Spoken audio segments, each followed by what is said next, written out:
أعوذ بالله من الشيطان الرجيم. بسم الله الرحمن الرحيم. ويل لكل همزة لمزة الذي جمع مالا وعدده يحسب أن ماله أخلده. وقال تعالى في آية أخرى: ويل للمطففين.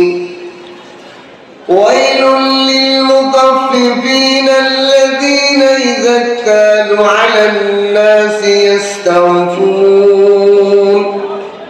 وإذا كالوهم أو وزنوهم يخسرون. ألا يظن أولئك أنهم مبعوثون ليوم عظيم يوم يقوم الناس لرب العالمين. وقال النبي صلى الله عليه وسلم: التجار يوم القيامة فجارا إلا من اتقى وبر وصدق، أو كما قال عليه الصلاة والسلام. وقال النبي صلى الله عليه وسلم: التاجر الصدوق الأمين مع النبيين والصديقين والشهداء والصالحين، أو كما قال عليه الصلاة والسلام.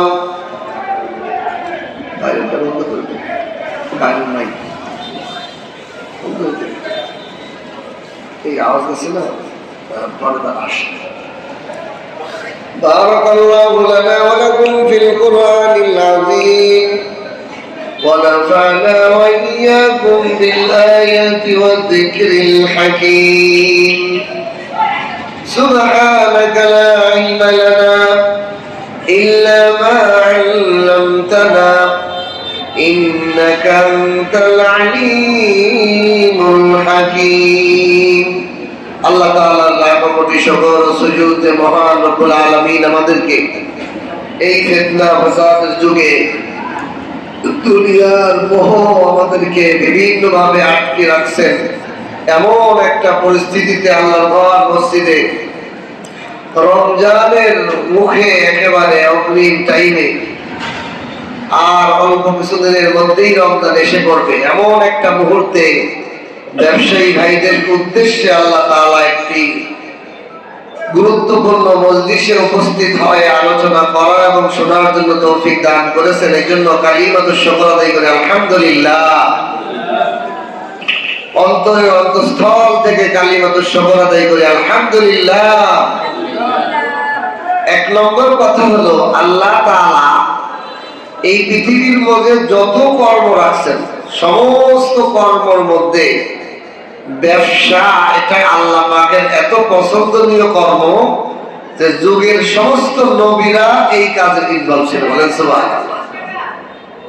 যে নবীকে না বানাইলে আল্লাহ দুনিয়া কিছুই বানাইতেন না, সেই নবী নিজেই ব্যবসায়ী ছিলেন। বলেন সুবহানাল্লাহ। একজন ব্যবসায়ী গর্ব করতে পারে যে আল্লাহ যাকে না বানাইলে এই দুনিয়াই বানাইতেন না, সেই নবী কি ছিলেন? একজন ব্যবসায়ী ছিলেন। একটা ব্যবসায়ী লকব আমার নবীরও ছিল। আমার নবী একজন তাজের ব্যবসায়ী ছিলেন, একজন সদাগর ছিলেন, যে এটা মুখ ফুলে একজন ব্যবসায়ী বলতে পারে যে আমার নবী একজন ব্যবসায়ী ছিলেন। অন্য কর্মওয়ালারা চাকরি, ভিক্ষাবৃত্তি, কৃষি, অন্য অন্য ক্ষেত্রে এরকম বলতে পারে না, কিন্তু আল্লাহ রাসূল সাল্লাল্লাহু আলাইহি সাল্লাম ওনার পুরো জিন্দেগির মধ্যে উনি এই ব্যবসা নিজে করেছেন। বলেন সুবহানাল্লাহ। দুই নম্বর হলো ওই ব্যবসা ক্ষেত্রে আল্লাহ রাসূল হাদিসে বলেন একজন সৎ বিশ্বস্ত ব্যবসায়ী আত্তাজির সুদুকুল আমিন মান নাবিয়িন ওয়া সিদ্দিকিন ওয়া শুহাদাই ওয়া সালিহিন, একজন সৎ ব্যবসায়ী কিয়ামতের দিন নবী শহীদ সিদ্দিকদের সাথে তার হাঁটন হবে। এই জন্য নবীর বড় বড় আশিকদের জীবনী তাকাইলে দেখা যায় তারা এই উদ্দেশ্যেই ব্যবসা করছে যে আমার নবী ব্যবসায়ী ছিল, এই জন্য আমি একটু ব্যবসা করি। ব্যবসা এমন একটা গুরুত্বপূর্ণ বিষয়, আবার এই ব্যবসায়ী একজন মানুষের জাহান্নামে যাওয়ার কারণ হয়ে যেতে পারে। এক হাদিসে আল্লাহ রাসূল বলেন আত-তুজ্জারু ইয়াওমাল কিয়ামাতি ফুজ্জারা ইল্লা মান ইত্তাকা ওয়া বাররা ওয়া সাদাকা, যে কিয়ামতের ময়দানে যত মানুষ উঠবে এই সকল মানুষের মধ্যে সবচেয়ে পাপিষ্ঠ মানুষগুলো হবে ব্যবসায়ীরা। নাউযুবিল্লাহ বলেন। আত-তুজ্জারু ইয়াওমাল কিয়ামাতি ফুজ্জারা, আল্লাহ রাসূল বলেন কিয়ামতের ময়দানে যত পাপিষ্ঠ লোক থাকবে এই পাপিষ্ঠ লোকদের মধ্যে সবচেয়ে বড় পাপিষ্ঠ থাকবে ব্যবসায়ীগণ। ইল্লা মান ইত্তাকা ওয়া বাররা, তবে তিন গুণওয়ালা ব্যবসায়ীরা নয়। বলেন সুবহানাল্লাহ। যে ব্যবসায়ীর মাঝে তিন গুণ থাকবে ওই ব্যবসায়ীরা পাপিষ্ঠ উঠবে না, বরং নবী এবং সিদ্দিকদের সাথে তাদের হাসর এবং জান্নাত হবে। বলেন সুবহানাল্লাহ। ওই তিনটা গুণ আমাদের ব্যবসায়ীদের জানা দরকার। ওমর ফারুক রাদিয়াল্লাহু তাআলা আনহুর খিলাফতের সময় উনি বলতেন যে আমার মদিনার বাজারে কোন ব্যবসায়ী ব্যবসা করতে পারবে না যতক্ষণ পর্যন্ত ব্যবসার এলেম অর্জন না হবে। ব্যবসায়ীদের জন্য ব্যবসায়ীর এলেম অর্জন করা ফরজ, কারণ সে যদি না জানে, না জানার কারণে হারাম আর হারাম সে ইনকাম করবে এবং তার হারামের সয়লাবটা পুরো সমাজের মধ্যে ছড়ায়। একজন ব্যবসায়ী যদি খারাপ হয় ওই শহরটাই খারাপ হয়ে যায়, আর একজন ব্যবসায়ী যদি ভালো হয় ওই শহরটাই একটা শান্তি শহর হয়ে যায়। কারণ ব্যবসায়ী যদি একটু সিন্ডিকেট করে পুরো জনগণের অস্থিরতা। ব্যবসায়ী যদি চায় যে আমি সেবা দিব, আমি মানুষের সেবার জন্য আমি ব্যবসা করতেছি, টাকাই উদ্দেশ্য নয়, তখন পুরা জনগণ শান্তিতে প্রোডাক্ট কিনে ব্যবহার করতে পারে। এই জন্য আল্লাহ রাসূল বলেন এই কিয়ামতের ময়দানে যত পাপিষ্ঠ আছে সবার থেকে বেশি বড় পাপিষ্ঠ ব্যবসায়ী হয়ে উঠবে, তবে তিন গুণ যার মধ্যে থাকবে তিনি নয়, বরং তিনি আল্লাহর কাছে দামি, নবীর কাছে দামি। এই তিন গুণ কি? মানিত্তাকা, এক নম্বর হলো আল্লাহকে ভয় করে। আল্লাহ ভয় যার দিলের মধ্যে আছে, সুবহানাল্লাহ, আল্লাহর ভয় দিলের মধ্যে আছে। একটা উদাহরণ হাদিস থেকে আমরা শুনি। আব্দুল্লাহ ইবনে জারির ইবনে আব্দুল্লাহ রাদিয়াল্লাহু তাআলা নামে একজন সাহাবী, ওনার একজন ম্যানেজারকে পাঠাইছে, যাও একটা ঘোড়া কিনে নিয়ে এসো।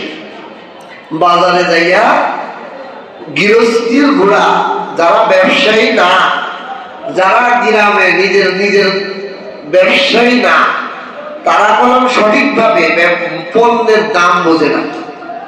ধরেন আপনার গাছে লাউ ধরছে, আপনি যদি বাজারে লাউ নিয়ে আসেন, বাজারে যে ব্যবসায়ী সে জানে লাউয়ের মার্কেট আজকে কেমন, আপনি তো আর জানেন না। ওই ঘোড়াটা ছিল এরকম একজন এলাকার স্থানীয় মানুষের, ব্যবসায়ী ঘোড়া ছিল না। এই ম্যানেজার চালাকি করে কয় তোমার ঘোড়া কত, কয়ে চালাকি করে কয় তোমার কত দেবে, কয় 300 টাকা, 300 দিরহাম দেবো, 300 দিরহাম ঘোড়াটা দিব। বলার সাথে সাথে সে দিয়ে দিয়েছে, নিয়ে আসছে। আব্দুল্লাহ ইবনে জারার রাদিয়াল্লাহু তাআলা আনহু কেমন ব্যবসায়ী ছিলেন দেখেন, ইত্তাকুল্লাহ, আল্লাহকে কেমন ভয় করেন। উনি ম্যানেজারকে জিজ্ঞেসে এই ঘোড়া কত দিয়ে দিয়েছে, কয় 300 দিরহাম। কয় কি বলো, এত সুন্দর ঘোড়া তো মার্কেটে 300 দিরহামে হতে পারে না। চলো কার কাছ থেকে আনছো, মালিকের কাছে ফিরে গেছে আব্দুল্লাহ ইবনে জারার রাদিয়াল্লাহু তাআলা। মালিকের কাছে ফিরে বলছেন, হে মালিক, আপনার ঘোড়াতে 300 দিরহামে বিক্রি করছেন, আসলে তো আপনার ঘোড়ার দাম 300 দিরহাম না, 400 দিরহাম। কয় তাই নাকি? কয় হ্যাঁ। কয় এতে আরো বেশি দাম। কয় 500 দিরহাম হবে। কয় তাই নাকি? কয় আরো বেশি দাম, আপনার ঘোড়া তো আরো সস্তা ভালো। এক একটা গুণ বলতেছে আর দাম বাড়াইতেছে। এই বাড়াইতে বাড়াইতে 800 দিরহাম পর্যন্ত বাড়াইছে, বলেন সুবহানাল্লাহ। 800 দিরহাম পর্যন্ত দাম বাড়াইছে। এরপরে বলে যে তোমার ঘোড়ার প্রকৃত দাম এই গুণ এই গুণ এই গুণ এই গুণের কারণে তোমার ঘোড়ার দাম ছিল 800 দিরহাম, কিন্তু আমার ম্যানেজার তোমার ফাঁকি দিয়ে মার্কেট প্লেস না বুঝে তোমার কাছ থেকে সস্তায় 300 দিরহামে নিয়ে গেছে। এটা তো আল্লাহ ভীতি নয়, তাকওয়া নয়, আমার উদ্যোগী নাই, আমি তোমাকে 800 দিরহাম দিয়ে দিলাম। সুবহানাল্লাহ। বলেন এই বাজারে এরকম আমাদের ব্যবসায়ী পাওয়া যাবে? এই বাজার কি বিধি খুঁজে এই সাহাবীদের মতো ব্যবসায়ী পাওয়া যাবে না। আল্লাহ আমাদেরকে তৈরি হওয়ার তৌফিক দান করুন। যে আপনি একটা মাল বিক্রি হয় বাজারে, ধরেন 1 কেজি চাউল বিক্রি হয় 60 টাকা, আপনি কাস্টমার বোঝে নাই, কাস্টমার 80 টাকা দিয়ে দিচ্ছেন, আপনার অথবা আপনার কর্মচারী দিয়ে দিচ্ছেন। আপনি কোনোদিন ফিরে এনে ভাই আমার মানে আমার যে শ্রমিক আছে, আমার যে ওয়ার্কার আছে, সে তো বোঝে নাই আসলে চাউলের দাম হলো 60 টাকা, ও 80 টাকা রেখে গেছে, 20 টাকা ফেরত। তাহলে সাহাবীর মতো আমল হয়ে যেত, বলেন সুবহান। আমার নবীর জিন্দেগিতে এরকম আমল আছে। আমার নবীর জিন্দেগির আমল কেমন ছিল? রাসূলুল্লাহ সাল্লাল্লাহু আলাইহি ওয়াসাল্লাম এক জিহাদ থেকে ফিরতেছিলেন, যুবক সাহাবী একটা জীর্ণ শীর্ণ উটনির উপর বসে আছে, তার বাবাও শহীদ উহুদের বদরে, তার পরিবারে অনেকগুলো বোন আছে, বিয়ে করে নাই। আল্লাহ রসুল যেহেতু সে পিছে, তার দুর্বল উঠ, সে যাইতে পারতেছে না। আল্লাহ রসুলের উঠ তো কথা ছিল, আল্লাহ রসুল সামনে চলে যেতে পারতেন, আল্লাহ রসুল উঠকে সোলো করি। এই যুবক সাহাবী জীর্ণ শীর্ণ আস্তে আস্তে হাঁটতেছে, এই উটের পাশে নিয়ে আসছে, পাশে এনে গল্প করতেছে, কি ব্যাপার যৌবন তো চলে আইছে, বিয়ে করো না কেন? ইয়া রাসূলুল্লাহ, হায় হায় নিঃশ্বাস ছেড়ে বলল, ইয়া রাসূলুল্লাহ কেমনে বিয়ে করি? আমার ঘরে যুবতী 4-5টা বোন আছে, অনেকগুলো বোন আছে, এই বোনগুলো আমি যদি এখন বিবাহ করি, তাদের বয়স কোনো মেয়েকে, তারা হিংসা করবে, আমার বোনদের সাথে জুলুম অত্যাচার করবে, খাইতে দেবে না, ভালো কিছু দিবে না, হিংসামি করবে এক বয়সে নিয়ে। এই ভয়ে আমি বিয়ে করি না। আর টাকা পয়সাও নাই, এই একটা উট নিয়ে যে কি করবো, দুধ দোয়ায় বিক্রি করে কোন সংসারটা চলে। আল্লাহ রাসূল বুঝতে পাইনি, কাস্টমারের কি বুঝে দেখে। আল্লাহ রাসূল বলতেন, তোমার উটটা যদি আমি কিনতে চাই বা সাহাবীর বাবার পরে আসমান ভেঙে পড়ছে, একটাই তবে বিষয়, এটা আবার বেঁচে দিলে কি হবে? আবার এমন একজন ব্যক্তি আমার কাছে কিনতে চাইছেন, না কওয়ার সুযোগ নাই। আল্লাহ, উনি বলতেছেন যে আমি কি করবো, আমার নবী কিনতে চাইছে, আমি না কেউ বেচবো না, আমার বেঁচে দিলে আমি কি করবো? এই চিন্তায় মাথা, এটা কয়টা পাবো, কি কিনবো, আবার কিভাবে আমার সংসার চলবে, আমার পুরো চিন্তা ভাবনা মাথার উপরে করছে। আল্লাহ রাসূল বলেন, তোমার দাবি কত দিবা? এবার দাম দাবি শুরু। আল্লাহ রাসূল বললেন, দাম কত? তো বলতেছে, ইয়া রাসূলুল্লাহ আপনি বলেন কত? আল্লাহ রাসূল বলেন, 200 দিরহাম দিলে হবে। কয় জি আল্লাহ রাসূল। কয় না 200 দিরহাম কেমনে হয়? এটা 400 দিরহাম দিতে হবে না, এটা দাম তো মোটামুটি। কয় জি ইয়া রাসূলুল্লাহ জি। না না 200 400 দিরহামে তো হয় না, এটা 600 দিরহাম। এইভাবে বাড়াইতে বাড়াইতে যখন আল্লাহ রাসূল 1000 দিরহাম বাড়াইছে, বাড়ানোর পরে এইবার সাহাবী বলতেছে, ইয়া রাসূলুল্লাহ আর না হয়েছে। মানে আল্লাহ রাসূল বুঝতে চাচ্ছে যে তার কতটুকু টাকা হলে সে চলতে পারবে, ওটা বোঝার জন্য ওনার দাম বাড়াইছে। আল্লাহ আমাদেরকে ওই আমল করার তৌফিক দান করুন। মাঝে সাঝে আমরা এই আমলের জন্য কাস্টমারের দাম বাড়ায় কি করে, দোকানদারকে যে দোকানদার, যে ব্যবসায়ী গরিব, তাকে বাড়ায় বেশি টাকা দেওয়ার চেষ্টা করা। আল্লাহ রাসূল সাল্লাল্লাহু আলাইহি ওয়াসাল্লাম বললেন, তাহলে তোমার ইফতার তুমি 1000 টাকা, ঠিক আছে আমি কিনে দিলাম। কয় ইয়া রাসূলুল্লাহ তবে একটা শর্ত আছে। কি শর্ত? এই উট যদি এখনই নিয়ে যান, আমার তো পায়ে হেঁটে মদিনায় যাওয়া লাগবে, আমি মদিনায় পৌঁছাইয়ে আমার সামানা ব্যাডিং টেডিং বাসায় রাখিয়ে তারপরে উট নিতে আপনার দরবারে পৌঁছাই। কয় ঠিক আছে, অসুবিধা নেই। আল্লাহ রাসূল গেলেন মদিনায়, মসজিদে নববীতে চলে গেলেন, সাহাবী বাসায় যেয়ে নজরে উটটি নিয়ে এসে মদিনার দরজায় মসজিদে নববীর সামনে এসে বাঁধতে দাও। ইয়া রাসূলুল্লাহ এই বুঝে গেছে। আল্লাহ রাসূল আলীকে বললেন, আলী তুমি 1000 দিরহাম দিয়ে দাও, পরিশোধ করে দাও। সাহাবী তো আনন্দে 1000 দিরহাম পাইছে, 200-300 দিরহামের দাম, এখন কিন্তু টাকা একটু বেশি পেয়েছে। চিন্তা করতেছে এটাতে আপনার উঠনি কিনবো, বাজারে একটা দোকান দেবো, একটু ব্যবসা করবো, অনেক কিছু সাজাইতেছে এই টাকাতে, কিভাবে কি পরিবার সংসার চালানো যায় সেই চিন্তা ভাবনা করতেছে। এর মধ্যেই আল্লাহ রসুল বাড়ির ঘরের দরজায় পৌঁছেছে। আল্লাহ রসুল আলীতে বসে, আলী উটনিটা নিয়ে ওই সাহাবীর বাসায় দিয়ে আসে। এখন যেই ঘরে ঢুকবে টাকা নিয়ে, এর মধ্যে আলী হাতে আল্লাহর বান্দা, এমন দেখে আলীর হাতে উঠনি, আবার তার নিরাশা। আল্লাহ রসুল করে কোন ত্রুটি দেখছে এই মালের মধ্যে, ফেরত দিচ্ছে, আমার টাকা আবার সব নিয়ে দিল। সে মনে করছে যে আমার টাকা মনে ফেরত নিয়ে আল্লাহ রসুল এই মূর্তি ফেরত দেবে, তাই তো আমার সব লস হয়ে গেল। এই চিন্তা করে সে ফিরছে, আলী কি অবস্থা, কোনো সমস্যা? সমস্যা নাই, আল্লাহ রসুল তোমাকে এই মূর্তিটা সৎকার করে দিচ্ছে। আল্লাহু আকবার। আমার নবীর ব্যবসা, আমার নবীও ব্যবসায়ী ছিলেন। দুনিয়ার মাল শুধু নিজের জন্য নয়, বরং সেবা দেওয়ার জন্য। একজন ব্যবসায়ী হলো পৃথিবীর সবচেয়ে বড় সেবক। ব্যবসায়ী ছাড়া আর কেউ দান করে কিছু করতে পারে না। সারা মসজিদ মাদ্রাসা যত খানকা দান খয়রাত তাবলীগ জামাত বলে, সবের মধ্যে ব্যবসায়ীদের অনুদান। ব্যবসায়ী একমাত্র আল্লাহর পছন্দীয় জামাত যারা বেশি দান করতে পারে, তবে শর্ত হলো দিনদার ব্যবসায়ী। বড়দিন ব্যবসায়ী আবার তার কাছে একটা আমার হয় না, দানের কথা বলে হুজুর একটা আশায়। আর দিনদার ব্যবসায়ীরা হুজুরা দেখলেই একটা হুজুর কি বলেন দিতেছে। দিনের ক্ষেত্রে উজাড় করে সম্পদ দিতে পারে একমাত্র ব্যবসায়ী। এই জন্য আল্লাহ তাআলা তার নবী ব্যবসায়ীদেরকে আল্লাহ তাআলা খুব পছন্দ করেন এবং আল্লাহ তাদেরকে বরকত দেয়। তো সাহাবায়ে কেরামের ব্যবসা বাণিজ্য, তাদের উদ্দেশ্য ছিল মালকে কুক্ষিগত নয়, বরং এই ব্যবসাকে তারা সেবার কাজে ব্যবহার করতেন। সাহাবীদের মধ্যে সবচেয়ে বড় ব্যবসায়ী ছিলেন আরেকজন ব্যবসায়ী ছিলেন আব্দুল্লাহ ইবনে রাউফ। আব্দুল্লাহ ইবনে রাউফ রাদিয়াল্লাহু তাআলা আনহু, উনি কেমন ব্যবসায়ী ছিলেন, ওনার থেকে ব্যবসা শেখা যাবে। খেয়াল করি সবাই, যারা ব্যবসায়ী আছে খুব খেয়াল করে রাখবেন। আজকের আলোচনাটা জীবনের একটা মোড় ঘুরিয়ে দিতে পারে। ব্যবসা আমরা অনেকে করি, কিন্তু ব্যবসার মূল নীতিগুলো বুঝি না। ব্যবসার কিছু রোপণ আছে, ব্যবসার কিছু তরিকা আছে। আল্লাহ তাআলা ব্যবসায়ীদের জন্যই একটা আলাদাভাবে একটা কোরআন সূরা নাযিল করেছেন। কোরআনে তাহলে কত গুরুত্ব ব্যবসায়ীদের জন্য। এই সূরাতুল মুতাফফিফিন, এটা সূরা শুধুমাত্র ব্যবসায়ীদের জন্য নাযিল করেছে।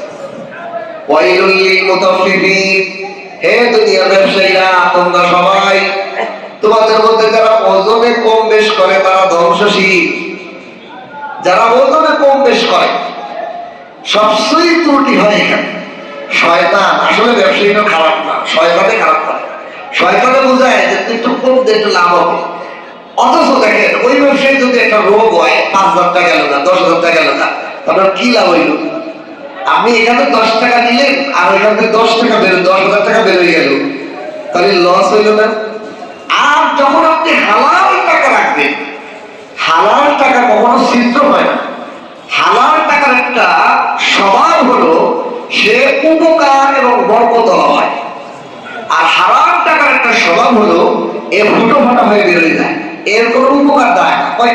লাখ টাকা কামাইলাম, কাজে লাগতেছে না তো, কিছু হচ্ছে না তো, জমি হয় না, বাড়ি হয় না, কিছু হয় না, এর মানেই হলো আপনার সম্পদের মধ্যে হারাম বেরিয়ে গেছে। আর আপনার ইনকাম অল্প কিন্তু হালাল।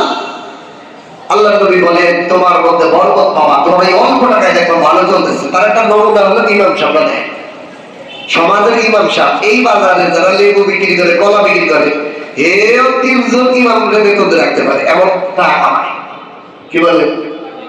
একজন ইমাম সাহেবের 15-20 হাজার টাকা বেতন, একজন কলা বিক্রি করে 60,000 টাকা দিয়ে কামায়। তো 3 জন ইমাম সাহেব রাখার মতো যোগ্যতা না, কিন্তু ওর পোশাক, ওর চলাফেরা আর ইমাম সাহেবের চলাফেরার মধ্যে এত পার্থক্য থাকা। কারণ হালাল ভাবে, হালাল ইনকামের মধ্যে আল্লাহ একটা বরকত দেয়, এজন্য চলে যায় এবং ভালো নূর চিন্তা মুক্ত চলে। আমাদের এই কোনাবাড়ি বাজারে যারা কর্মচারী, তারাও একজন ইমামের থেকে ভালো ইনকাম করে, কিন্তু তারপরেও কেন? এই জন্য বুঝতে হবে আমাদের। আমরা যদি দেখেন, আপনার যে পরিমাণ অর্থ এই বাজারে যারা কামায়, ছোট থেকে ছোট ব্যবসায়ী, খালি যদি আল্লাহ হুজুর নবীর তরিকাটা মানতো, এরা রাজার ক্ষমতা চলতো। ঠিক কিনা? রাজার মতো চলতো। কারণ ব্যবসায়ীর স্বাধীনতা আছে, অর্থের স্বাধীনতা আছে, সময়ের স্বাধীনতা। আমি আজকে দিন দোকানদারি করবো না, এই একমাত্র স্বাধীনতা ব্যবসায়ীদের আছে, চাকরিজীবীদের নেই। অর্থের স্বাধীনতা আছে, একজন ব্যবসায়ী যা ইচ্ছা কিনতে পারে, যা ইচ্ছা দান করতে পারে, একজন চাকরিজীবী মানুষ সেটা পারে না। আল্লাহ তাআলা বলেন একজন ব্যবসায়ী ধ্বংসশীল হয়ে যায় ওজনে কম বেশি করে। আল্লাযীনা ইযা ইক্তালু আলান নাসি ইস্তাওফুন, যখন সে মাল কেনে পরিপূর্ণ ওজন করে বেশি করে কেনে, আর যখন বিক্রি করে ওয়াইযা কালুহুম আও ওয়াজানুহুম ইখসিরুন, তখন 10 গ্রাম কম দেয়, 5 গ্রাম কম দেয়, 100 গ্রাম কম দেয় ওজনে। এই যে দেয় সে মনে করে লাভবান হইতেছে, সে ধ্বংস। সে তার নিজের ব্যবসাও ধ্বংস করতেছে, তার চরিত্র ধ্বংস করতেছে, তার দুনিয়া আখিরাত সব ধ্বংস করতেছে। আল্লাহ পাক কোরআনে কারীমের মধ্যে ওয়াইল নামক দোজখের কথা বলছেন। ওয়াইল মানে দোজখ কেমন? দোজখের যতগুলো স্তর আছে এর মধ্যে সবচেয়ে ভয়ানক স্তর হলো ওয়াইল। এই ওয়াইল দোজখটা এমন যে অন্য দোজখরা এর কাছে পানা চায়, আল্লাহ আমার এর কাছে রাখেন না, এ আমার ধ্বংস।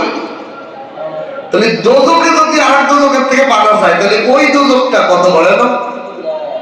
আল্লাহ বলতেছেন যারা ওজনে কম বেশি দেয় তারা জাতির শত্রু, তারা দুনিয়া আখিরাতের শত্রু, তারা সব যারা ধ্বংসশীল। এই জন্য তাদেরকে ওয়াইল দোজখ দেওয়া হবে। আরেকটা ক্ষেত্রে কোরআনে কারিমে ওয়াইল দোজখের কথা বলছে, সেটা হলো ওয়াইলুল লিকুল্লি হুমাযাতিল লুমাযা, যারা পিছে সামনে দোষ চর্চা করে। বর্তমান জামানার রাজনীতিবিদরা প্রকাশ্যেও বদনাম করে, পিছনেও বদনাম করে, সব ওয়াইল দোজখের অধিবাসী। আল্লাহ মাফ করে দিন। দোষারোপ করা যাবে না, দোষ চর্চা করা যাবে না। মানুষের ভালো গুণ বর্ণনা করতে হবে, মানুষের ভালো গুণ বর্ণনা করতে হবে, দোষ বলা যাবে না। এই জন্য আল্লাহ তাআলা আপনাদেরকে ব্যবসায়ী বানাইছে বাজারে। আপনারা ওই ফজিলত অর্জন করার জন্য আল্লাহ রাসূল বলেন আত-তুজ্জারু ইয়াউমাল কিয়ামাতি ফুজ্জার, সমস্ত ব্যবসায়ী কিয়ামতের দিন পাপিষ্ঠ হবে, তবে 3 গুণ যার মধ্যে থাকবে সে নয়। 1 নম্বর গুণ হলো তার মধ্যে আল্লাহর ভয় থাকবে, যে আমি আল্লাহকে ভয় করি। আবু হানিফা রাহমাতুল্লাহ আলাইহি কেমন ভয় করতেন? উনি কাপড়ের ব্যবসা করতেন, কাপড়ের মধ্যে একটা কাপড় একটু রিজেক্ট, একটু ছিঁড়া, তো উনি ওনার ম্যানেজারকে বলছে এই মালটা বিক্রি করার সময়, এই গাইডটা বিক্রি করার সময় এই মালের যে ত্রুটি আছে এটা বইলে বিক্রি করি, যে এই গাইডটা 1 লক্ষ টাকা, আচ্ছা আপনি 90,000 টাকা দিয়ে 10,000 টাকা কম দিয়ে, একটু ছিঁড়া আছে এর জন্য দাম কম। কিন্তু ম্যানেজার বলছে কি তাহলে তাহলে সব বেঁচে দিচ্ছে। আর 1-2টা মাল না, ওই সময় 80,000 দিরহাম, 80 কোটি টাকার মতো এখন বর্তমান এইরকম একটা মাল বিক্রি হয়ে গেছে। আবু হানিফা এসে জিজ্ঞাসা ম্যানেজারদের, ও ম্যানেজার তোমাকে তো বলছিলাম এই ত্রুটি দেখায় বিক্রি করতে, করছো? কয় হুজুর আমার তো মনে, তুমি তো আমার মালে হারাম ঢোকাইছো, মানে যে ত্রুটি ছিল, ত্রুটির কারণে দাম কম হবে, তুমি তো ফুল দামে বিক্রি করে দিচ্ছ। এই টাকাটা সব আলাদা পাবে, পুরো টাকাটা 80,000 দিরহাম আল্লাহ রাস্তায় সাদকা করে দিচ্ছেন ওই মালিকের নামে।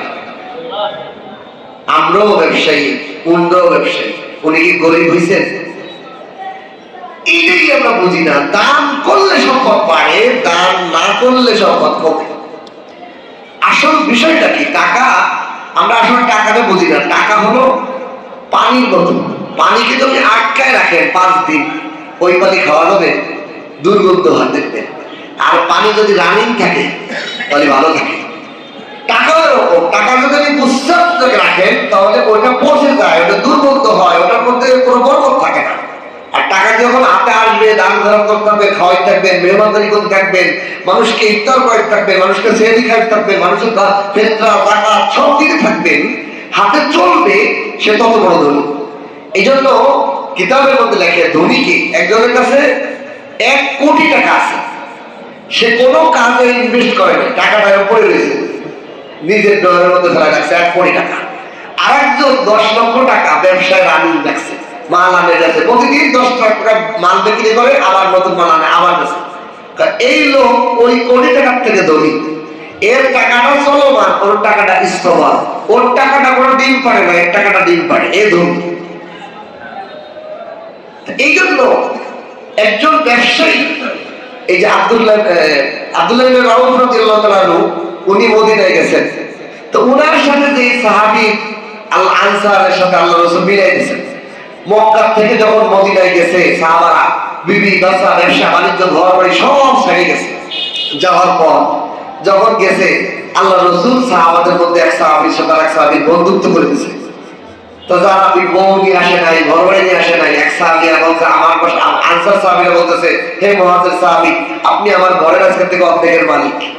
আমার দুই বিবি আছে, যে বিবির পছন্দ আপনি এই বিবি নিয়ে যান। বলেন সুবহানাল্লাহ। আমার বাজারে ব্যবসার দোকান আছে, অর্ধেক আপনার নিয়ে যান আজকে থেকে। আব্দুল্লাহ ইবনে রাওয়াহ রাদিয়াল্লাহু তাআলা বলেন, হে আমার বন্ধু, তোমার যে বাজারের দোকান আছে, তোমার টাকা আছে, ঘর আছে, বিবি আছে, আমার কিছু লাগবে না, আমার শুধু মদিনার বাজারটা দেখাই দাও। সুবহানাল্লাহ। এই আব্দুল্লাহ ইবনে রাওয়াহ কি করছে দেখ, বাজারে যাইয়া ওই বাজারে আগে একটা গুল্লি মারছে, চক্কর মারছে। চক্কর মারিয়ে দেখে হাদিসের মধ্যে যে উনি দেখলে এখানে কি বেশি মাছ সেল হয়, দুধের পনির। দুধের কি বিক্রি বেশি, মদিনার বাজারে পনির বিক্রি বেশি। উনি কি করলেন, এক দোকান থেকে পনির কিনলেন বাকিতে, কোনো টাকা নেই, বাকিতে কিনে আরেক জায়গায় বিক্রয় করে করলেন। বিক্রি করে মূল টাকা ওনাকে দিয়ে লাভবান নিয়ে উনি বাসায় চলেছেন। এইভাবে কয়েকদিন ব্যবসা করে আস্তে আস্তে একটা রুম ঘর করছেন এবং বিয়ে করছেন। একটা খেজুরের দানা পরিমাণ স্বর্ণ মোহরা দিয়ে একটা নতুন বিয়েও করছেন।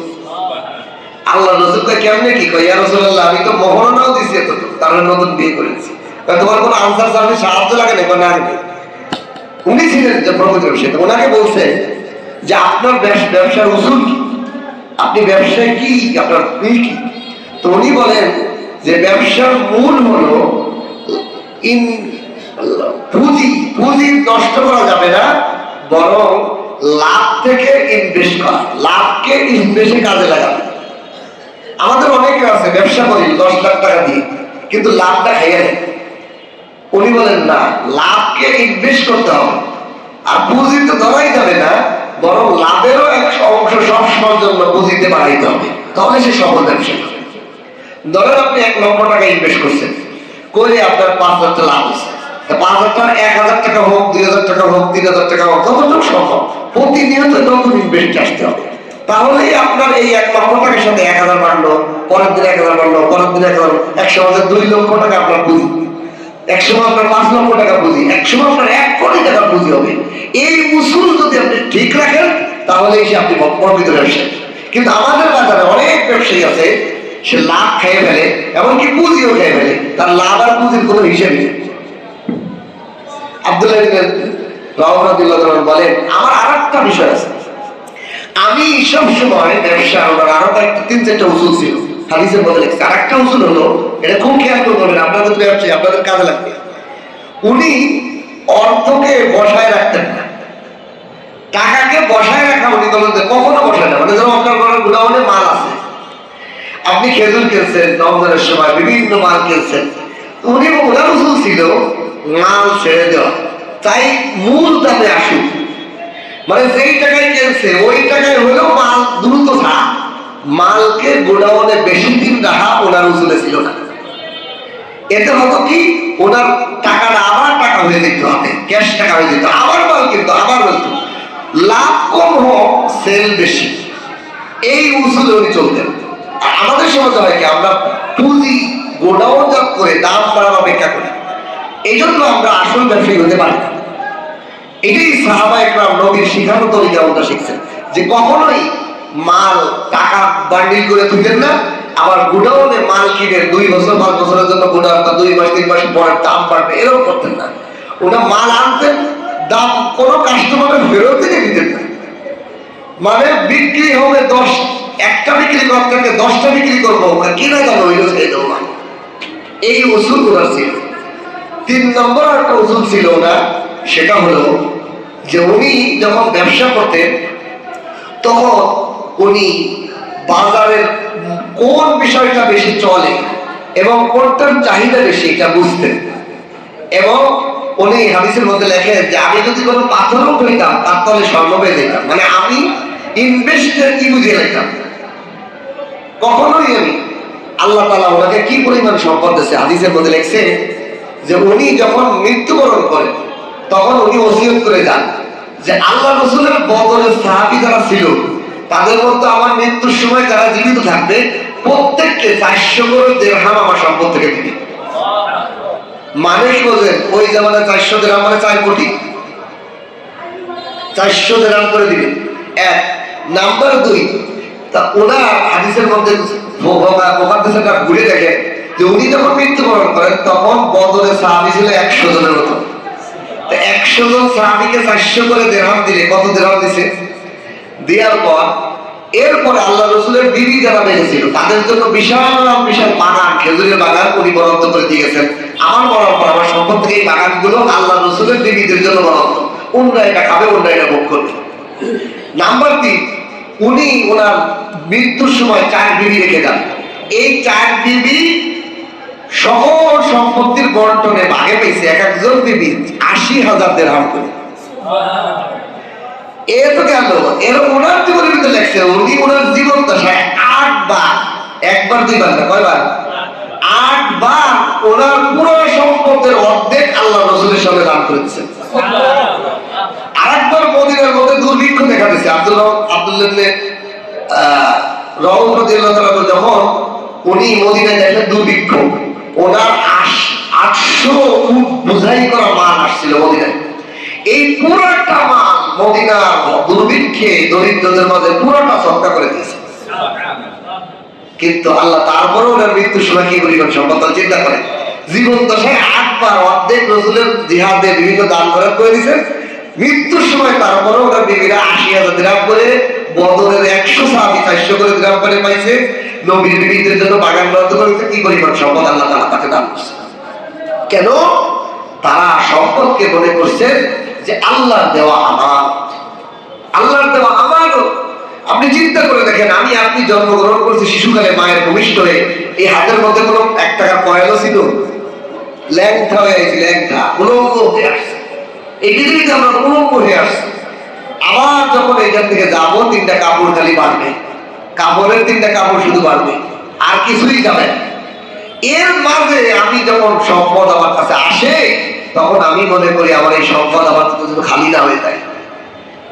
ওয়াইলুল লিকুল্লি হুমাযাতিল লুমাযা আল্লাযী জামা'a মালাহু ওয়া আদ্দাদা। ওই ব্যক্তি ধ্বংস যে প্রতিদিন টাকা গণে বান্ডিল বান্ডিল করে, আর এই ধারণা করে ইয়াহসাবু আন্না মালাহু আখলাদা, আমার এই মাল কোনোদিন ধ্বংস হবে না, আমার সাথেই থাকবে। অথচ মালের তবিয়ত কি হলো, টাকা আপনি ওই ধরে না দিলে উপকারী করে না, টাকা ওই ধরে না দিলে মাল পান না, টাকা ওই ধরে না দিলে আপনার টাকা মাল আসবে না, ব্যবসা হবে না, কোনো কিছু হবে না। টাকার সিস্টেমটা হলো ওইটাকে দিয়ে দিকে। আল্লাহ এই সিস্টেম কেন রাখছেন? যাতে আমরা টাকার মধ্যে পড়ে না যায়। এই জন্য আমাদের সামনে রমজান মাস আসতেছে, ব্যবসায়ী ভাইদের জন্য আমরা এই আয়োজন করছি কিছু জরুরি মাসাইল বলার জন্য।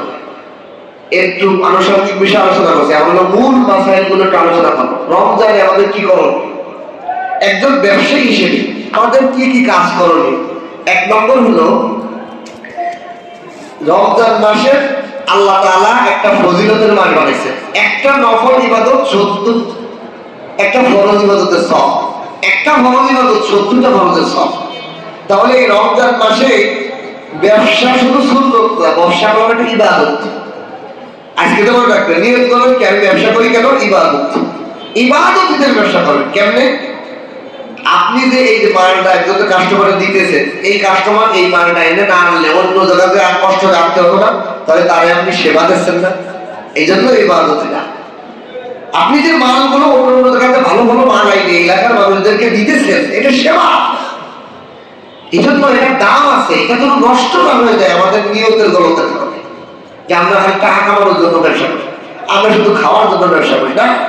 আজকে থেকে নিয়ত দূরানো যে আমি ব্যবসা করি ইবাদতের জন্য, আমি ব্যবসা করি আমার নবীর সুন্নাত আদায় করার জন্য, আমি ব্যবসা করি আমার নবীর পথ দেখানো ইনকামের জন্য। নিয়ত করতে হবে 1 নম্বর। 2 নম্বর হলো যে এই যে রমজান মাস, এই রমজান মাসে আমরা দামি হয়ে যেতে পারি। কি? আমি যদি একটা প্রোডাক্টের একটু দাম কমাই নিয়ে রোজাদারকে সহজ করি, আল্লাহ বলে, আল্লাহ রসুল বলে, কোন রোজাদারের জন্য যদি কেউ কোনো ধরনের সহযোগিতা করে, সহজ করে, আল্লাহ ওই রোজাদারের সরকার আমলনামায় দান করে। ধরেন আপনার দোকানে সারাদিনে 1000 কাস্টমার আসলো, এই 1000 কাস্টমারের পিছনে আরো 10,000 কাস্টমার আছে। কেমনে? এই লোকটার পরিবারে আরো 10 জন সদস্য আছে না, তারা রোজা রাখবে। আপনার কাছে চিনি নেছে, কি জন্য নেছে? শরবত বানাই খাইব। আপনি কেজিতে দাম হলো 90 টাকা, 90 টাকা বেচলে আপনার 10 টাকা লাভ হয়। কয় টাকা লাভ হয়? 10 টাকা লাভ হয়। আপনি 90 টাকা না বেচে 85 টাকা ধরছেন। কেন? আমি 5 টাকা ওনাদের ইফতারিতে শরীক হইলাম। আল্লাহ এই কাস্টমারের পরিবারে যারা শরবতটা খাবে, ওর মধ্যে আমি নিয়ত করলাম 5 টাকা কম রাখলাম। রোজাদার আপনি, আচ্ছা 5 টাকা কম দেন এই প্রোডাক্টে। আরো অনেক মাল দিয়েছে, আপনি সব মালে ছাড় দিয়ে দরকার নেই, আপনি একটা মালে ছাড় দিয়েছেন। ওই পরিবারে যত মানুষ রোজা রাখছে তাদের রোজা কবুল হোক না হোক, ওদের পরিবারের 10 জন সদস্য থাকে, 10টা রোজা সব আপনি ব্যবসায়ীকে পাইয়েছেন। তাহলে ব্যবসায়ী আমলে কত আগায় দিতে পারে। ব্যবসায়ী এই জন্য সত্যবাদী ব্যবসায়ী নবীদের সাথে ভাষণ হবে কি লেগে। আমি দেখলাম যে ব্যবসায়ী শুরু হাজার 2 নম্বর, ব্যবসা ক্ষেত্রে নামাজ যেন কাজা না হয়ে যায়। সামনে রমজান আসতেছে, আপনি ব্যবসার কারণে আল্লাহ বলেন ওই ব্যবসায়ী ধ্বংসশীল হোক যার ব্যবসায় তাকে আল্লাহর জিকির থেকে গাফেল করে ফেলে। এটা কোরআনের স্পষ্ট আয়াত। আপনার ব্যবসায় জন্য আপনাকে নামাজ থেকে গাফেল না করে। আপনি একজন কর্মচারী রাখছেন, 2 জন কর্মচারী আছে, আপনি আসেন জামাতে আগে, আপনার কর্মচারীদের পরে জামাতে পাঠান, পরে নামাজ পড়তে পাঠান, তাহলে আপনার নামাজটা চলতো না। সাহাবায়ে কেরামের কেমন ছিল? কয় কাস্টমার বলছে দেন, উনি মাল দিচ্ছে আর উনি টাকা দিচ্ছে, এর মধ্যে কাইয়া আল্লাহু আকবার, আযান হয়ে গেছে। সাহাবী কয় পরে আসেন, আযান নামাজের পরে। তাদের তো লোভই ছিল না যে আমার আল্লাহ যদি এখন দিতে পারে তা আমার নামাজের পরে আমার বেশি দিতে পারে না, কে দেবে? আল্লাহ। আমি আল্লাহর টাকাকে স্মরণ করবো। এই কাস্টমার দায়িত্ব দেয়, ভাই একটু পরে আসেন, ভাই নামাজের পরে আসেন, আমি এখন দিতে পারবো না, আপনি আপনার টাকা ফেরত দেন, আমি মাল দিতে পারবো না। তাদের ব্যবসা ছিল এরকম। এই জন্য তারা পৃথিবীতে দাপট করে গেছে ব্যবসা করে, সারা পৃথিবীতে সাহাবারা রাজত্ব করে গেছে। তাদের ইতিহাস গুলো বড়। আর আমরা সেই সাহাবাদের আদর্শ থেকে দূরে হওয়ার কারণে ইহুদি খ্রিস্টানরা আমাদের উপর ব্যবসা করে, তাদের আদর্শ, আমাদের সাহাবীদের আদর্শ দিয়ে তারা ব্যবসা করে লাভবান হয়েছে। আর আমরা সাহাবীদের আদর্শ ছেড়ে দেওয়ার কারণে গরিব অধীনস্থ ব্যবসায়ী হয়ে গেছে। এই জন্য আমাদেরকে ব্যবসার ক্ষেত্রে ইবাদত, আল্লাহর হুকুম যেন ত্রুটি না হয়, এটা খেয়াল রাখতে হবে। সামনে রমজান মাস, 1 ওয়াক্ত নামাজ যেন আমাদের জামাত থাকে। আমরা যদি বাজারে ব্যবসাটা চিন্তা করি, কর্মচারী বসে আমি নামাজটা পড়ে আসি 10টা মিনিট, এই 10টা মিনিট আমার লস না হতে পারে। এই 10টা মিনিট আল্লাহ খুশি পরে নামাজ পড়ে দেওয়ার সাথে আরো 20টা কাস্টমার আল্লাহ দিতে পারেন কিনা? বহু ব্যবসায়ী আছে এখানে, তাদের হইতেছে। আপনি একজন ব্যবসায়ী নামাজ পড়তেছেন, আর একজন ব্যবসায়ী নামাজ পড়তেছে, তে আপনার তো বেশি কামাইতেছে, দেখেন বাজারে খবর। তাহলে আমি কেন নামাজে গাফিলতি করবো? 2 নম্বর বিষয়। 3 নম্বর বিষয় হলো এই রমজানুল মুবারকে এই ব্যবসা প্রতিষ্ঠানে বসে আমার জবানটা তো আমি জিকির করতে পারি, তেলাওয়াত করতে পারি। যারা সূরা কোরআন শরীফ পারেন না, কোরআন শরীফ না বললে কমপক্ষে সূরা ইখলাস, সূরা ফাতিহা পারেন। আপনি দোকানদারি করেন হাত দিয়ে, আর কুল হুয়াল্লাহু আহাদ আল্লাহুস সামাদ লাম ইয়ালিদ ওয়া লাম ইউলাদ ওয়া লাম ইয়াকুল লাহু কুফুয়ান আহাদ, আপনি কোন সূরা পড়েন। হাদিসের মধ্যে আছে 10 বার যদি কেউ কোন সূরা পড়ে, আল্লাহ তাআলা জান্নাতে বিশাল এক প্রাসাদ তার দান করবেন। আপনি সুবহানাল্লাহ বলতেছেন, জান্নাতে একটা করে গাছ লাগানো হয়েছে, তারপরে জান্নাত সাজতেছে। আপনি জবানে আপনি জিকির করতেছেন, তেলাওয়াত করতেছেন, আপনি দোকানদারি করেন। রমজান মাসটা দামি হবে। 3 নম্বর 4 নম্বর বিষয় হলো রমজানুল মুবারকে কর্মচারীদের সাথে সহজ করা। নিজের শরীরের একটা হক আছে। দেখা যায় আমরা অন্য 11 মাসে যেই পরিমাণ পরিশ্রম না করি, রমজান মাসে ব্যবসা বেশি পরিশ্রম করি না। আপনি কি করেন? এটা একটা বন্টন করেন যে ফজরের পর আমি সময় দেবো, জোহরের নামাজের পর আমি 1 ঘন্টা আধা ঘন্টা রেস্ট দেবো, আমি একটু আমার শরীরের হক কোনো কাদাই করবো। আমি যদি এমন ব্যবসা না করি যে ব্যবসা করতে যাবে রমজানের পরে টান স্টক করছি, তারপরে এটা হাতে লাভ হইল কি হয় না? অনেক ব্যবসায়ী এমন ব্যবসা বেচা কেনা করছে, এর মধ্যে এমন একটা রোগ হয়েছে 1 মাস বিছানায় পড়া, লাভ হলো না, লস হইল, গড়ে মধ্যে লস হয়ে গেল না। আজ সে একটু রেস্ট নিত, শরীরের হক আদায় করতো, কর্মচারীদের কোনো সহজ করে দিত, আল্লাহ তাআলা তার জন্য সহজ করে দিত। এই জন্য কর্মচারীদেরকে ভারী কাজগুলো ভাগ করে দেওয়া, সবাই রেস্ট নিয়ে সুযোগ দেওয়া। রমজান মাসে সবাই রোজা থাকে, মানে মেজাজ খারাপ থাকে, কষ্ট করতে থাকে। এই জন্য কর্মচারীদেরকে একটু রেস্ট ভাগ করে দেওয়া। দুইজন কর্মচারী আছে, যাও তুমি আধা ঘন্টা ঘুমায় আসো, যাও তুমি আসার পর তুমি একটু যাও, তুমি একটু গোসল করে একটু রেস্ট নিয়ে আসো, সবাই কাজ সহজ করে দেওয়া। আল্লাহ রাসূল বলেন, যারা কর্মচারীদেরকে রমজানের উপলক্ষে সহজ করে, আল্লাহ তাদের জন্য জান্নাতের রাস্তা সহজ করে এবং জান্নাত থেকে জাহান্নাম থেকে তাদের মুক্তি দান করে। এরপরে রমজানুল মুবারকে নিজেরা যেরকম সেহরি খাবো, ইফতারি খাবো, কর্মচারীদেরকেও খাওয়া, তাদেরকে হাদিয়া দেওয়া। ঈদে আল্লাহ রাসূল সাল্লাল্লাহু আলাইহি সাল্লাম নিজের অধীনস্থদের সাথে একসাথে বসে ইফতারি করতেন। আমরা এবার একটু খেয়াল করতেছি, আপনারা যদি রাজি থাকেন যে প্রতি বছর যাদের করোনা বিভিন্ন কারণে আমরা একসাথে ইফতারি করতে পারি, তো এইবার যদি আমাদের ব্যবসায়ী ভাইরা আছেন যারা প্রতি বছর যাদের 10 বছর দিয়ে আমরা ইফতারি করি, তো এই বছর যদি আমরা চাই যে আল্লাহ যদি আমাদের ব্যবসা ভালো দেবে, আমরা নিয়োগ করি যে আমি এই বছর একজন ব্যবসায়ী যদি এক একদিন খাওয়াই, তাহলে এই বাজারে যে পরিমাণ ব্যবসায়ী আছে 72 করে এক একদিনে মানে 300 জন করে বড়, ঠিক কি না? আমাদের এমনি আমাদের মসজিদে যারা লিস্টিতে আছে, যারা মসজিদ সহযোগিতা করে, তাতেই প্রায় 60-70 জন। তা 2 জন করে যদি একদিন নেয়, যে আমরা একদিন 2 জন মিলে ইফতারি করা বলি, বাজারে মুসল্লি যারা আসে তারাই সবাই, তো কোনো ব্যাপার না। আল্লাহ তাআলা এই ভালো কাজগুলো করার সুযোগ দিতে, অনেক সময় আপনি চান কিন্তু ব্যবস্থা নাই, আপনি চান যে 100 মাস ইফতারি করাবো কিন্তু ব্যবস্থা নাই। আলহামদুলিল্লাহ আমাদের এখানে ব্যবস্থা আছে, প্লেট আছে, দস্তরখানা আছে, সব ব্যবস্থা আছে। আপনারা ব্যবসায়ী, আপনাদের অনেক আয়োজন করতে অনেক সময় দেয়, এক একদিন যদি এক এক ব্যবসায়ী সময় দেয়, সবার জন্য সুযোগ হয়ে গেল। আমরা প্রত্যেক দোকানে প্রত্যেকেরই ইফতারি আয়োজন করতে সময় লাগে না? আর যদি দেখেন আমরা একজনের সবার জন্য করি, একদিন সময় দিই, আব্দুল্লাহ ভাই একদিন সময় দিল, পুরো বাজারে আর কারো ইফতার বানানো লাগবে না, সবাই এসে ইফতারি করলো, একসাথে নামাজ পড়লো, তাহলে ইকরামুল মুসলিমও হইলো, ইফতারের সওয়াব হইলো, অনেকগুলো ভালো কাজ। এই জন্য আমরা একটু বিবেচনা করি, সবাই চেষ্টা করি, নাম লেখানোর চেষ্টা করি যে আমরা এইভাবে আয়োজন করা যায় কিনা। এরপরে আমরা বাজারে যারা আমরা বেচা কিনা করি, আমরা যারা কমপক্ষে ওজনে কম বেশ দেয়, নামাজ পড়ি, আমরা অপরদেরকে উদ্বুদ্ধ করি, ভাই ওজনে কম বেশ না করে। ওজনে কম বেশ করা বললাম কি, আল্লাহ তাআলা জাহান্নামের অয়েল গুলোকে তাকে থাকে, কত বড় ভয়ানক যে এদের অন্য দুর্যোগ তাদের ভয় পায়, এমন ভয়ানক একটা টাকা অয়েল দুর্যোগ। এই জন্য আমরা সবাই চেষ্টা করবো যে ওই জায়গা থেকে আমরা নিজের বাঁচতে পারি, আমাদের বাজারের সমস্ত ব্যবসায়ীরা যেন সব ওজনে ঠিক থাকে। যেরকম এরকম একটা সুনাম যদি আমরা অর্জন করতে পারি যে এরা আজান হইলে পুরো বাজারের মানুষ নামাজ পড়তে আসে, এই বাজারে কেউ 1 ইঞ্চি 1 গ্রামও কম দেয় না, এই সুনাম হইলে কি আপনাদের সবারই সুনাম হবে না? আর যদি বাটপারি করে সবাই ওই বাজারে সব দুর্নীতি পাচ্ছে, গালি দিকে ওই বাজার ধরে। এই জন্য আমরা চেষ্টা করা একে অপরকে দাওয়াত দেওয়া। কেমন দাওয়াত দেবেন?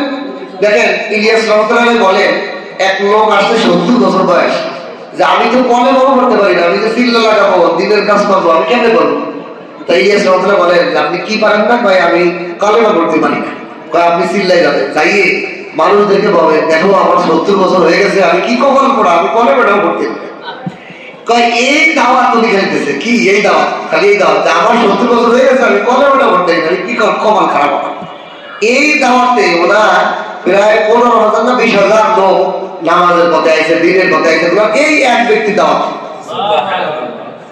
তাহলে আমরা যদি আমাদের জায়গা থেকে প্রত্যেক ব্যবসায়ী, পার্শ্ববর্তী ব্যবসায়ী বলি, ভাই বেশি বেশি কিনা কি দরকার, আল্লাহ যাবে আলহামদুলিল্লাহ ইনশাআল্লাহ করি, আমরা একে অপর কম না দিই, ওজনে কম বেশি না করি।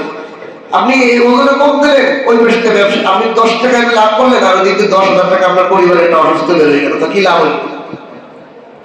কি লাভ হইল?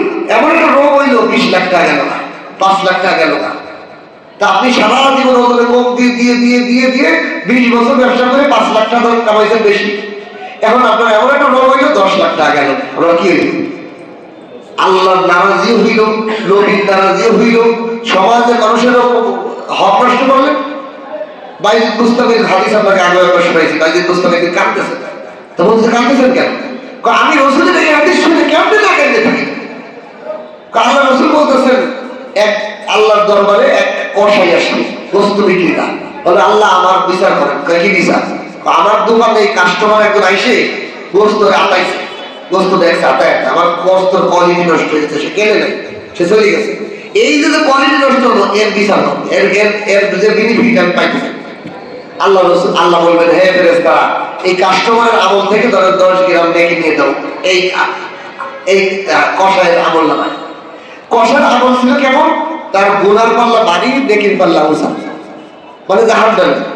এই 10 গ্রাম নেকি দেওয়ার কারণে তার নেকির পাল্লা বাড়িয়ে গেছে, গুনার পাল্লা হালকা গেছে। আল্লাহ কাছে তুমি বিদায় হিসেবে জান্নাত চাও। আর ওই যে কাস্টমার, ওর নেকির পাল্লা বাড়ি ছিল, গুনার পাল্লা হালকা ছিল। ওর যখন নেকি নিয়ে গেছে, ওর নেকির পাল্লা উঁচু হয়ে গেছে, গুনার পাল্লা বাড়িয়ে গেছে, ওর জন্য জাহান্নামের পয়সা পাচ্ছে। আব্বা ইদুল মুস্তাফির মধ্যে বলে, যদি সামান্য এইটুকের জন্য একজন জাহান্নামী হয়ে যায়, না জানি আমি কত মানুষের কাছে ঠেকা, না জানি আমি কত মানুষের কাছে ঠেকা, কার 10টা টাকার কারণে কিয়ামতের দিন ধরা খেয়ে যাবে। আবার ব্যবসায়ী, আমি এক ব্যবসায়ীকে বলতেছি, হুজুর আমি যখন ধরা খাবো আমার বাস আলাদা ধরতো, আমার অনেকে মারছে। ভাই আপনার টাকা মারুক, আপনি কারো টাকা নামাইবেন না। ধরেন আপনি বলছেন যে আমার অনেক টাকা মারছে, আমি মারলে কিয়েছি, আপনার যদি একটু বেশি হয়ে যায়, তাহলে আপনার মারার কারণে আপনি তো পাবেন, কিন্তু আপনি যেটা মারছেন এটার কারণে তো আপনি ধরা। তা উচিত হলো কি, জ্ঞানী কি, আমার কাছ থেকে কেউ ক্ষতিগ্রস্ত না হোক, আমার টাকা মাইরে নিক, আমি পাবো। ধরেন আপনি একজন ব্যবসায়ী, আপনার কাছে 10,000 টাকা মাইরে বাকি খেয়ে চলে গেছে ফাঁকা। এই যে প্রত্যেকটা ব্যবসায়ী আছে কিছু জানা, মুদি দোকান বিভিন্ন 50,000, 40,000, 30,000 নিয়ে সদাই করে নাই, লাভার্থা, লস নাই, আপনি লাভবান। আমি বলি আপনি লাভবান কেন? আপনি 50,000 টাকা পাইলে দুনিয়াতে কিছু না কিছু কিনে খাইতেন, কিন্তু এখন কি হবে, আখেরাতে পাবেন। মানে কি, আপনার যত গুনাহ গাড়ি দিয়ে ওরা যদি নেকি দেয়, সব নেকি নিয়ে আপনি জান্নাতে দিতেন। তো বিপদে পড়ছে ও, আপনি মরেন নাই, বিপদে পড়ছে ও, যে মাই রেখেছি। যে জন্য ব্যবসায়ীদের বহু মোনাজাত আছে, যদি কোনো ব্যবসায়ী খালি নিজের জন্য কোনো সম্পদ নষ্ট না করে, নিজের কোনো যদি দুর্নীতি না করে, তাহলে ব্যবসায়ীদের জান্নাতে যাওয়া কিন্তু কি সহজ। কারণ ব্যবসায়ীদেরকে অনেকে ফাঁকি দেয়, ওই ফাঁকিটা আপনারা দিক, আপনি কাউরে দিয়ে না। এই জন্য আমরা এই রমজানুল মুবারাকে আমরা চেষ্টা করবো যে আল্লাহ খাঁটি বান্দা ব্যবসায়ী হওয়া, যে আল্লাহর নবী ব্যবসা করছেন, আল্লাহর পছন্দনীয় হলো ব্যবসা। আল্লাহ ব্যবসার মধ্যে দেখেন, একজন চাকরিজীবী কি করে, তার বেতন ধরেন 50,000 টাকা, সে প্রতি মাসে ওই 50,000 টাকা পাবে, আল্লাহর উপর ভরসা করে, বেতনের উপর ভরসা করে। আর একজন ব্যবসায়ী কি করে, প্রতিদিন দোকান খোলে, আল্লাহ কাস্টমার বাড়াই দাও, বেচা কিনা বাড়াই দাও, তার ধ্যান দেয় কোন দিন। এই ব্যবসায়ী একজন তাদের যাকে হয়ে যায়, বলে সুবহান। একজন ব্যবসায়ীর কালেকশন থাকে আল্লাহর সাথে, একজন ব্যবসায়ীর কালেকশন থাকে নবীর সুন্নতের সাথে।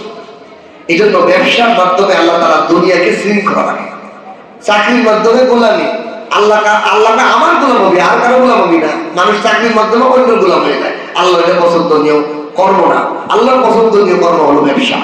ব্যবসা মানে সে নিজেও খায়, আরো মানুষকে খাওয়ায়, সে নিজে কাজ করে হাজার কর্মচারীরা খাওয়ায়, তার মাধ্যমে আরো 10 জন কর্মচারী চলে।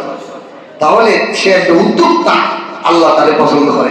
এই জন্য আমরা চেষ্টা করব, যারা আমরা এখানে আসছি, রমজানের মোবারক আমাদের জন্য দামি হয়। রমজান মাসে যদি আমরা ওজনে কম বাস না করি, রমজান মাসে যদি আমরা শেষ করে দিব, রমজান মাসে যদি আমরা কর্মচারীর প্রতি জুলুম না হয়ে যায়, আমরা যদি কাস্টমারের সাথে নম্র ব্যবহার করি, ভালো ব্যবহার করি। কাস্টমারের সাথে দেখেন, রমজান মাসে একটা সমস্যা হয়, আর ব্যবসার ক্ষেত্রে এটা বড় ক্ষতিকর, সেটা হলো ব্যবসায়ী উগ্র বা কর্কশ হই। এই যে আমাদের এখানে যে কিছু ব্যবসায়ী আছে, এদের আওয়াজে আমরা নিজেরাই নামাজ পড়তে পারি না, তাহলে ওদের ব্যবহারে কাস্টমারটা কি অবস্থা। আমরা দোয়া করি, একজন ব্যবসায়ীর গুণ হলো সার মুখে মিষ্টি হবে।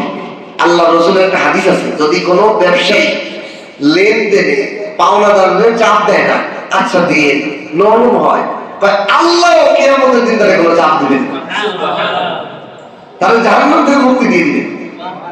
এই জন্য বিনয় হওয়া, নরম হওয়া, এটা ব্যবসার সবচেয়ে বড় গুণ।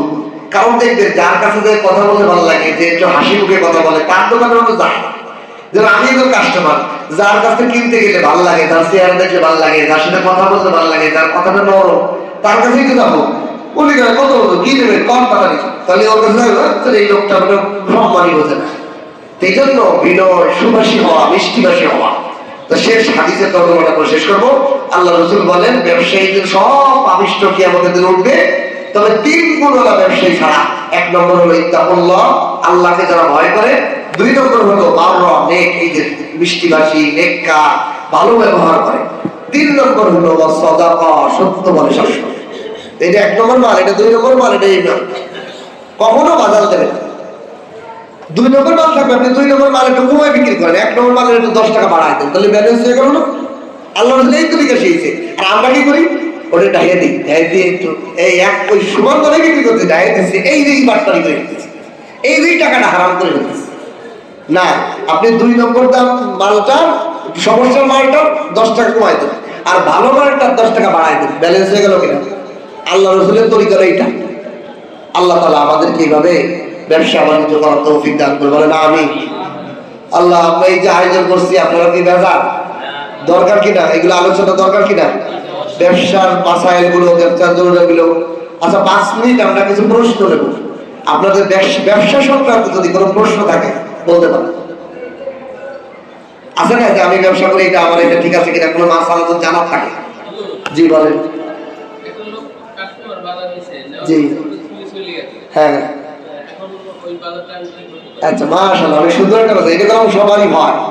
ধরেন কোনো মাল আপনি পাইলেন, এই মালের উপর নিয়ম হলো এটাকে আপনার যতদিন পর্যন্ত ভালো থাকে, অনেক সময় মাছ মুরগি বুঝতে হবে, তো যতক্ষণ ভালো থাকে ততক্ষণ আগে এলান করতে হবে যে এটার কোনো পাওনা আছে কিনা, কোনো লোক আছে কিনা, এলান করতে হবে।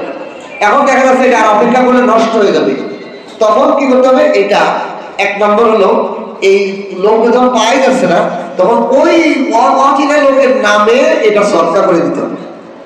কি করতে হবে? সৎকার। এখন যদি লোক আপনি যদি দরিদ্র হন, হয় না অনেক সময় এরকম নিজেই অসহায়, তাহলে হাদিসের মধ্যে আমল আছে যে সেও ওই লোকের সওয়াবের আশা খেয়ে ফেলতে পারে।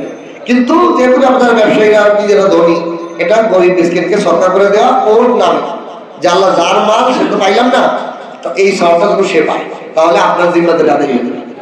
আর কোনো প্রশ্ন? জি। টাকা পাওয়া গেলেও অপেক্ষা করা, যতক্ষণ অপেক্ষা যখন না পাওয়া যাবে তখন ওরকম সৎকার করে দেওয়া। হ্যাঁ, এক্ষেত্রে হলো আপনার দিলের ইতমিনান। হয় না যে 10 টাকা 20 টাকা, এটা আর 8 করে বুঝতে, কিন্তু 10,000 টাকা, তাহলে তো 2 দিন আইবো, 5-7 দিন দেখলে বোঝা যাবে যে আসে কিনা। 5-7 দিন হয়নি, আসে নাই, তাহলে বোঝা যাবে আইবো না। কারণ এত বড় টাকা আসে নাই বুঝতে 5 দিন হয়ে গেছে, 1 সপ্তাহ হয়ে গেছে।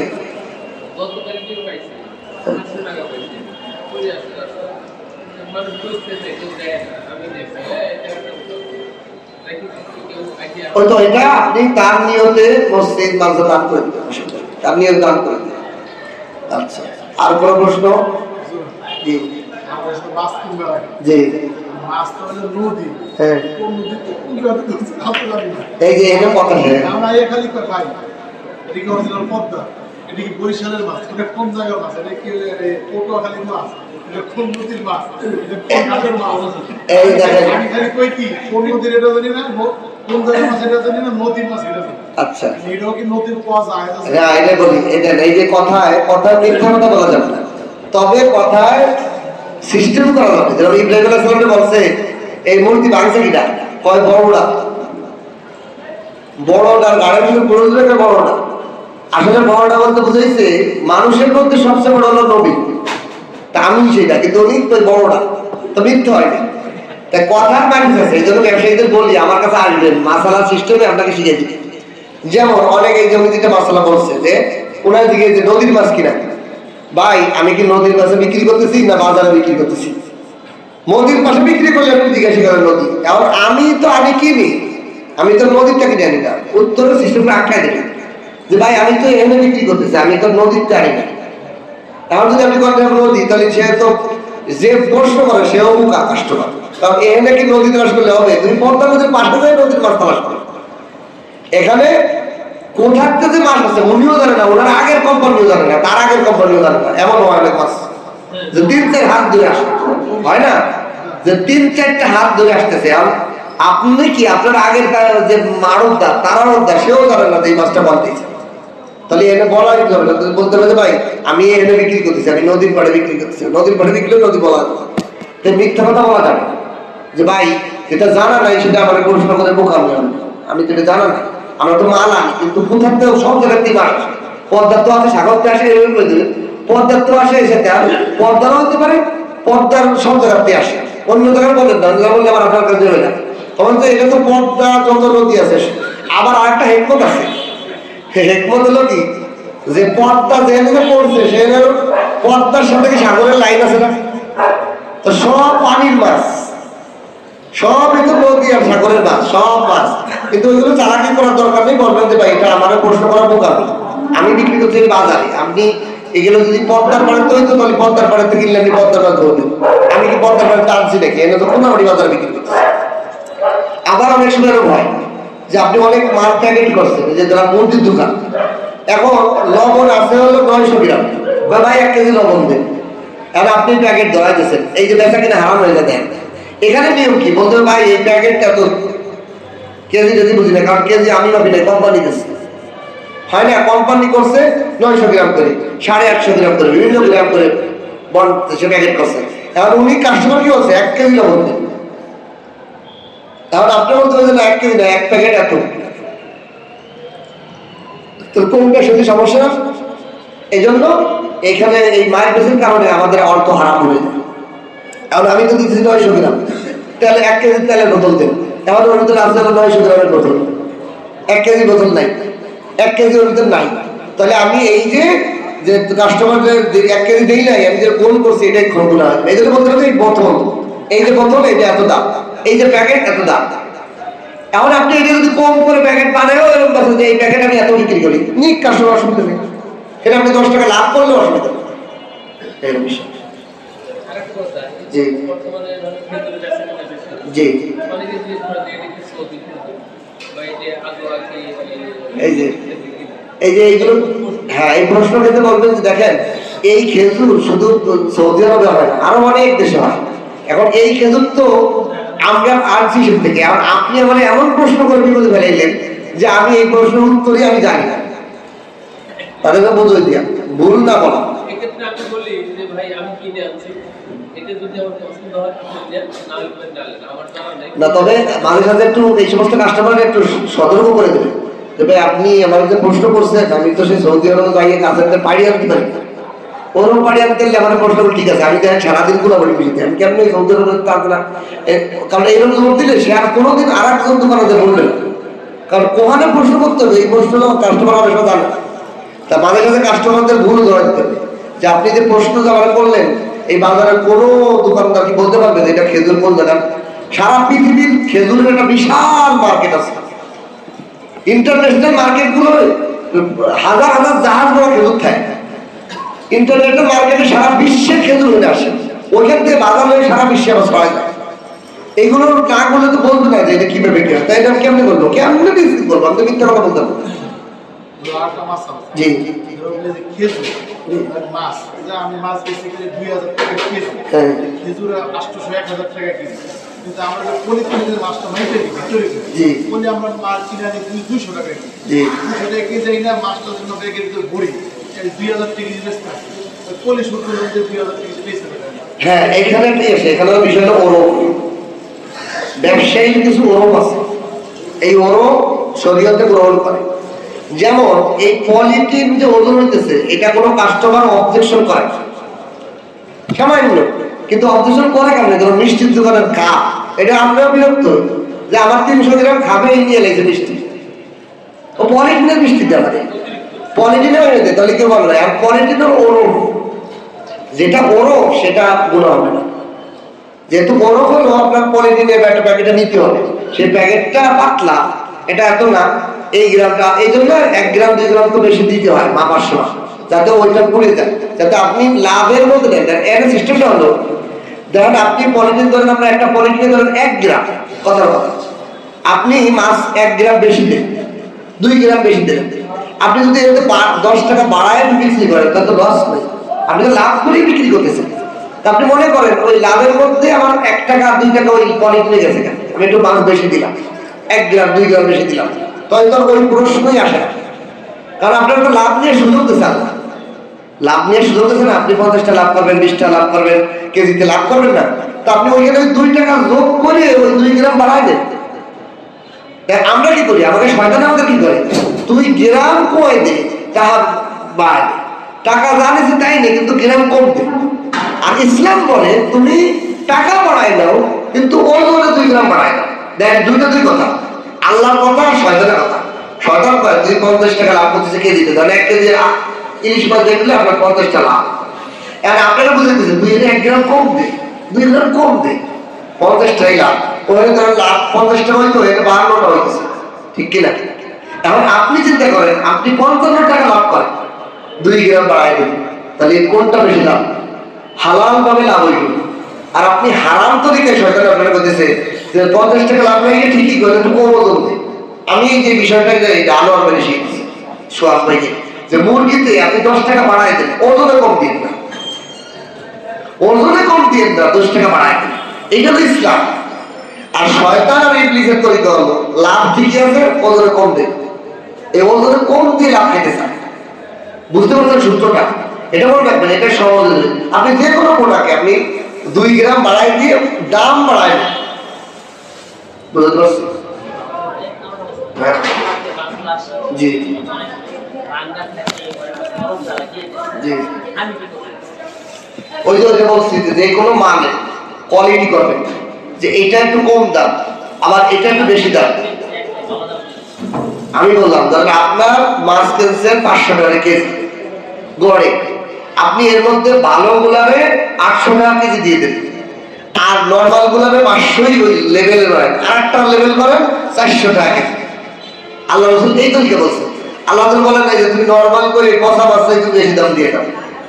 কথা বলতেন ইসলামের সিস্টেম হলো এখানে তোমার মালের মধ্যে ভেজাল হয়ে গেছে, এই ভেজাল মালগুলো আলাদা আলাদা করো।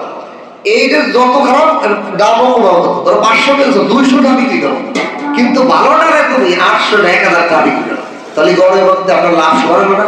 ধরেন আপনি 600 করে বিক্রি করছিলেন, কিন্তু এখন একটা 800 বিক্রি করতেছেন আর একটা 400 বিক্রি করতেছেন, তো গড়ের মধ্যে তো 600 বিক্রি হচ্ছে। এইটাই ইসলামের শিক্ষা। বলেন জি,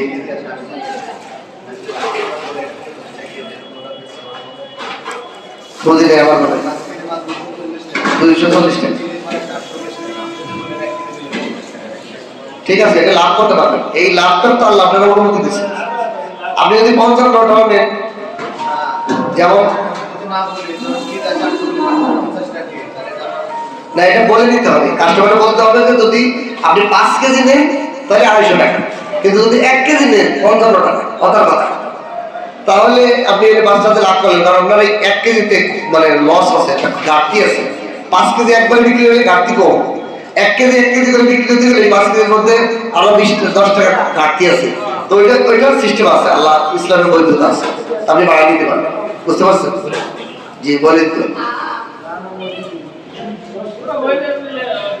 আচ্ছা, আমরা একটু হালকা জিকির করে একটু দোয়া করে দিই, যাতে আল্লাহ আমাদের সবার ব্যবসার মধ্যে ভালো দেয়।